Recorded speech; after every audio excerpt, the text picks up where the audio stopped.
प्रिय बच्चों, सदा खुश रहो। मैं हूं सुशीला शर्मा। मेरे इसी तमध्यन चैनल में आपका हार्दिक स्वागत है। बच्चों, मैंने आपके लिए 7वीं कक्षा का संस्कृत विषय का सभी पाठों का हिंदी अनुवाद और प्रश्नों के उत्तर तैयार किए हैं।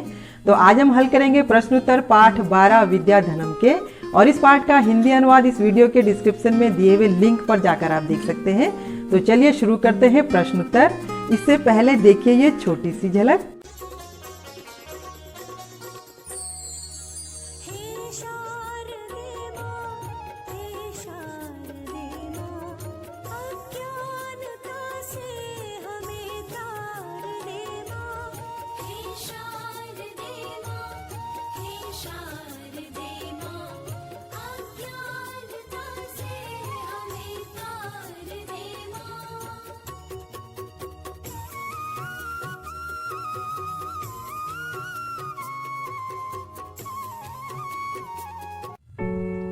माँ सरस्वती के भंडार की बड़ी अपूर्व बात, ज्यों ज्यों खर्चे त्यों त्यों बढ़े, बिन खर्चे घट जात। तो बच्चों, शुरुआत पहले प्रश्न से करते हैं। पहला प्रश्न है, उपयुक्त कथनानाम समक्षम आम, अनुपयुक्त कथनानाम समक्षम न इति लिखत। जो वाक्य सही हैं उनके सामने आम अर्थात हाँ, और जो वाक्य गलत हैं उनके सामने न अर्थात नहीं लिखना है। बच्चों, मैंने नीचे दिए गए सही वाक्यों के सामने आम अर्थात हाँ और गलत वाक्यों के सामने न अर्थात नहीं लिखकर तैयार किए हैं। अब हम इन्हें पढ़कर समझते हैं। क वाक्य है, विद्या राजसु पूज्यते अर्थात राजाओं के बीच में विद्या ही पूजी जाती है। यह वाक्य सही है, इसलिए इस वाक्य के सामने आम लिखेंगे। ख वाक्य है, वाग भूषणम भूषणम न अर्थात वाणी रूपी आभूषण कोई आभूषण नहीं है। यह वाक्य गलत है, इसलिए इस वाक्य के सामने न लिखेंगे। ग वाक्य है, विद्या धनम सर्व धनेषु प्रधानम अर्थात विद्या रूपी धन ही सब धनों में महान है। यह वाक्य सही है, इसलिए इस वाक्य के सामने आम लिखेंगे। घ वाक्य है, विदेश गमने विद्या बंधुजनः न भवति अर्थात विदेश जाने पर विद्या मनुष्य की मित्र नहीं होती है। यह वाक्य गलत है, इसलिए इस वाक्य के सामने न लिखेंगे। अंग वाक्य है, सर्वम विहाय विद्याधिकारम कुरु अर्थात सब विषयों को छोड़कर विद्या ग्रहण करो। यह वाक्य सही है, इसलिए इस वाक्य के सामने आम लिखेंगे। तो बच्चों, इस प्रकार यहाँ से देखकर आप अपनी कॉपी में लिख लीजिए। अब समझते हैं प्रश्न नंबर 2। अधोलिखिता नाम पदानाम लिंगम विभक्तिम वचनंच लिखत। नीचे लिखे सभी शब्दों के लिंग विभक्ति और वचन लिखने हैं। बच्चों, मैंने नीचे लिखे सभी शब्दों के लिंग विभक्ति और वचन लिखकर तैयार किए हैं। अब हम इन्हें पढ़कर समझते हैं। पहला शब्द है नरस्य। यह पुल्लिंग षष्ठी विभक्ति एक वचन का शब्द है। दूसरा शब्द है गुरुणाम। यह पुल्लिंग षष्ठी विभक्ति बहुवचन का शब्द है। तीसरा शब्द है केयुरहा।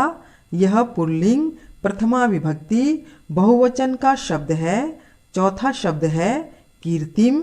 यह स्त्रीलिंग द्वितीय विभक्ति एक वचन का शब्द है।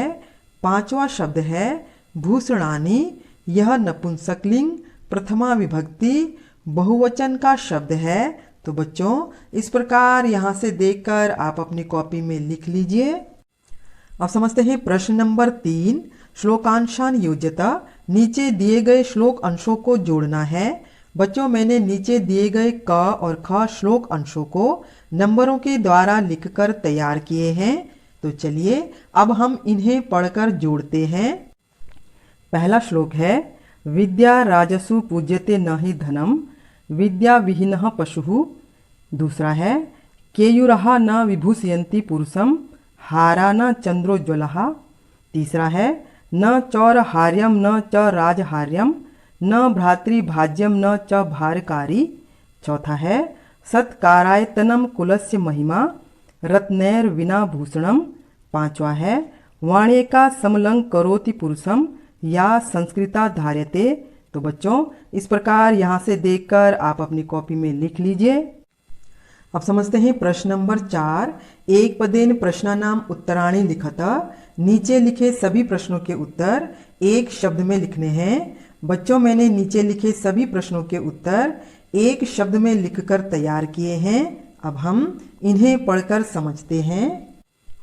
प्रश्न क है, कह पशु अर्थात कौन पशु के समान होता है। इसका उत्तर लिखेंगे विद्या विहीन अर्थात विद्या के बिना मनुष्य पशु के समान होता है।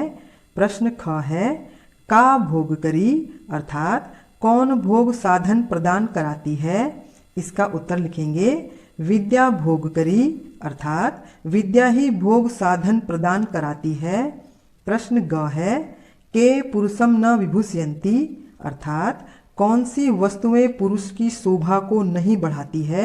इसका उत्तर लिखेंगे केयुरहा पुरुषम न विभूषयन्ति अर्थात बाजूबंद पुरुष की शोभा को नहीं बढ़ाते हैं। प्रश्न घ है, का एका पुरुषम समलंग करोति अर्थात कौन सी एकमात्र ऐसी वस्तु है जो पुरुष की शोभा बढ़ाती है। इसका उत्तर लिखेंगे वाणी एका पुरुषम समलंग करोति अर्थात एकमात्र वाणी ही है जो पुरुष की शोभा को बढ़ाती है। प्रश्न अंगा है, कानि क्षीयन्ते अर्थात कौन सी वस्तुएं नष्ट हो जाती हैं। इसका उत्तर लिखेंगे अखिल भूषणानि क्षीयन्ते अर्थात सभी प्रकार के आभूषण नष्ट हो जाते हैं। तो बच्चों इस प्रकार यहाँ से देखकर आप अपनी कॉपी में लिख लीजिए। अब समझते हैं प्रश्न नंबर 5। रेखांकित पदानि अधिकृत्य प्रश्न निर्माणम कुरुता। नीचे दिए गए सभी वाक्यों के रेखांकित शब्दों के आधार पर प्रश्नों का निर्माण करना है। बच्चों मैंने नीचे दिए गए सभी वाक्यों के रेखांकित शब्दों के आधार पर प्रश्न लिखकर तैयार किए हैं। अब हम इन्हें पढ़कर समझते हैं। क वाक्य है, विद्या विहीन नरः पशु अस्ति अर्थात विद्या के बिना मनुष्य पशु है। इसका प्रश्न बनेगा विद्या विहीन कह पशु अस्ति अर्थात विद्या के बिना कौन पशु है। ख वाक्य है, विद्या राजसु पूज्यते अर्थात राजाओं के बीच में विद्या ही पूजी जाती है। इसका प्रश्न बनेगा का राजसु पूज्यते अर्थात कौन राजाओं के बीच में पूजी जाती है। ग वाक्य है, चंद्रोज्वलः हाराः पुरुषम न अलंकुर्वन्ति अर्थात चंद्रमा के समान चमकदार हार पुरुष की शोभा को नहीं बढ़ाते हैं। इसका प्रश्न बनेगा चंद्रोज्वलः के पुरुषम न अलंकुर्वन्ति अर्थात चंद्रमा के समान चमकदार कौन पुरुष की शोभा को नहीं बढ़ाते हैं। घ वाक्य है, पिता हिते नियुक्ते अर्थात पिता हित कार्य में लगा रहता है। इसका प्रश्न बनेगा कह हिते नियुक्ते अर्थात कौन हित कार्य में लगा रहता है। अंगा वाक्य है, विद्याधनम सर्व प्रधानम धनम अस्ति अर्थात विद्या रूपी धन सब धनों में सर्वश्रेष्ठ धन है। इसका प्रश्न बनेगा विद्याधनम कीदृशम धनम अस्ति अर्थात विद्या रूपी धन कैसा धन है। च वाक्य है, विद्या दिक्षु कीर्तिम तनोति अर्थात विद्या सभी दिशाओं में कीर्ति फैलाती है। इसका प्रश्न बनेगा विद्या कुत्र कीर्तिम तनोति अर्थात विद्या कहाँ कीर्ति फैलाती है। तो बच्चों इस प्रकार यहाँ से देखकर आप अपनी कॉपी में लिख लीजिए।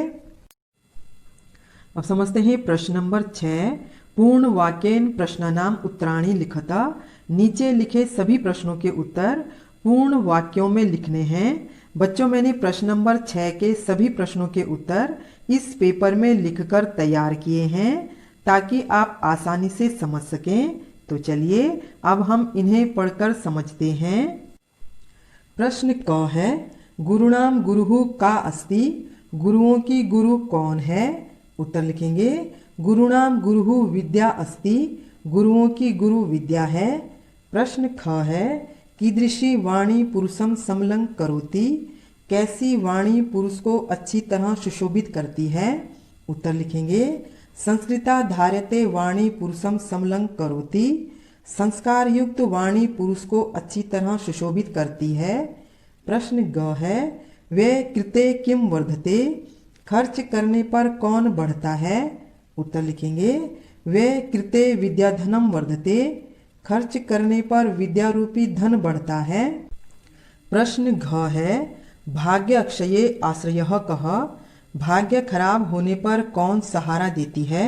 उत्तर लिखेंगे, भाग्य अक्षये आश्रयः विद्या, भाग्य खराब होने पर विद्या ही सहारा देती है। तो बच्चों इस प्रकार यहाँ से देखकर आप अपनी कॉपी में लिख लीजिए। अब समझते हैं प्रश्न नंबर 7। मंजुषातः पुल्लिंग स्त्रीलिंग नपुंसकलिंग पदानि चित्वा लिखत। हेल्प बॉक्स से पुल्लिंग स्त्रीलिंग नपुंसकलिंग शब्दों को चुनकर लिखना है। बच्चों मैंने हेल्प बॉक्स से पुल्लिंग स्त्रीलिंग नपुंसकलिंग शब्द लिखकर तैयार किए हैं। अब हम इन्हें पढ़कर समझते हैं। यथा जैसे, हारः शब्द है पुल्लिंग, अलंकृता शब्द है स्त्रीलिंग, भूषणम शब्द है नपुंसकलिंग। बाकी शब्दों को भी इसी प्रकार लिखेंगे। पशुः, गुरुः, मूर्धजः ये पुल्लिंग शब्द हैं। विद्या, संस्कृता, रतिः ये स्त्रीलिंग शब्द हैं। धनम, कुसुमम, सततम ये नपुंसकलिंग शब्द हैं। तो बच्चों इस प्रकार यहाँ से देखकर आप अपनी कॉपी में लिख लीजिए और यहाँ पर हमारे प्रश्नों के उत्तर भी पूरे हो चुके हैं। तो बच्चों अभी हमने पाठ 12 विद्याधनम के प्रश्नोत्तर अलग अलग तरीके से हल किए। इस तरीके से पूरा पाठ अच्छे से समझ में आ जाता है और इस प्रकार हमारे दिमाग का अभ्यास होता है, हमारा ज्ञान बढ़ता है, हमारा दिमाग तेज होता है और हम जीवन में आगे बढ़ते हैं। जिस प्रकार हमारे शरीर के लिए व्यायाम जरूरी है, उसी प्रकार हमारे दिमाग के लिए अभ्यास जरूरी है। तो बच्चों मुझे भी आप लोगों के साथ पढ़कर अच्छा लगा। तो चलिए फिर मिलते हैं पाठ 13 के प्रश्नोत्तर के साथ। तो मैं उम्मीद करती हूँ कि अब आपको पूरे पाठ के प्रश्न उत्तर अच्छे से समझ में आ गए होंगे। अगर आपको ये वीडियो पसंद आया हो तो लाइक और सब्सक्राइब जरूर करें और अगर कहीं पर कुछ समझ में नहीं आया हो तो कमेंट्स जरूर करें ताकि फिर आपको समझा सकूं। तो अब मैं आपसे विदा लेती हूँ, फिर मिलते हैं अगले वीडियो में। तब तक आप खुश रहिए, मस्त रहिए। धन्यवाद।